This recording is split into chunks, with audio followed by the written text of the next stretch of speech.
Hello.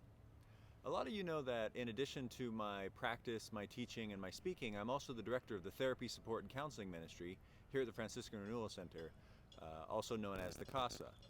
The folks at the Casa got together and asked me if I would do this video just about some of the things to think about, some of the things to pay attention to as far as what's going on with everyone's mental health in this COVID-19 pandemic that we all find ourselves in. And so there's a couple of things that I wanted to talk to you about. The first one is to understand that we are not in normal times, so you feeling normal wouldn't make any sense. So if you feel stressed and if you feel anxious, that's actually normal for what's going on right now. Our stress and anxiety, our emotions are basically the way that our body tells us that things aren't okay, right? It's like an early warning system. And so if you're feeling stressed and anxious, even depressed, isolated, that's just an indication that things are abnormal. And so on some level, it's normal to feel abnormal right now. So I want to normalize that. Everyone's feeling it. Everyone's got this uncertainty and difficulty that they're going through. The second thing then is a suggestion to try to keep yourself as normal as possible. Try to keep your routines as they were.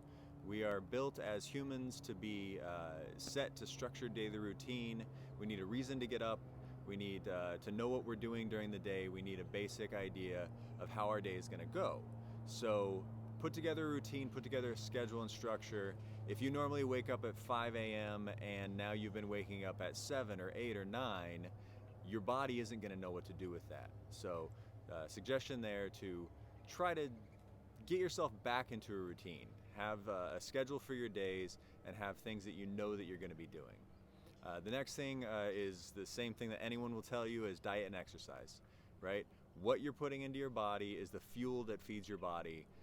Your emotions, mood, brain, body will all be affected by the things that you eat. So make sure that you're eating properly and also make sure you're getting some exercise. If you're out of work right now, or you're working from home, you're not going to do as much walking and moving around as you probably otherwise would do. So make sure that you're doing all that you can do in terms of diet, exercise, your sleep patterns, and all that sort of thing. Another thing that I would suggest is make sure that you use this amazing technology that we all have to reach out to your loved ones. Reach out to the people who matter to you. If we have to sing across a crowded square, then maybe that's what we need to do. But we need to stay in connection to other humans. We're tribal animals. We're supposed to be surrounded by people who share our morals, goals, and values. And when we don't do as well. So make sure, whether it's through FaceTime or any other type of Skype, any other type of video conferencing is better. Make sure that you reach out and you do those things. Another thought would be make sure that you limit the information that you allow in. You know, there's a lot of information flying around, but in general, it's pretty much the same information. I don't know if many people have stopped to think about it, but there hasn't been a whole lot of new information on what to do in the last 2 or 3 weeks. So if you are taking in news at an alarming rate at 10 or 15 hours a day or something like that, maybe limit. If some unbelievable breakthrough comes through, believe me, you will not miss it. Your loved ones will let you know. If something else major happens, I'm sure you'll find out about it. So keeping it on the news constantly, 24 hours a day, 7 days a week, again, other than infection rates, which we knew were going to go up, and even death rates, which we knew were going to go up, none of that actually makes us any safer, right? What makes us safe is following the recommendations of the medical community, who has told us to wash our hands, to sanitize, to socially distance and stay home if we can, in order to protect not only ourselves but other people. But no new information has come out about that in the last 2 or 3 weeks. So while it might be good to check the CDC website, for example, maybe once a day or once every other day, no new information is coming out about what to do if you have the specific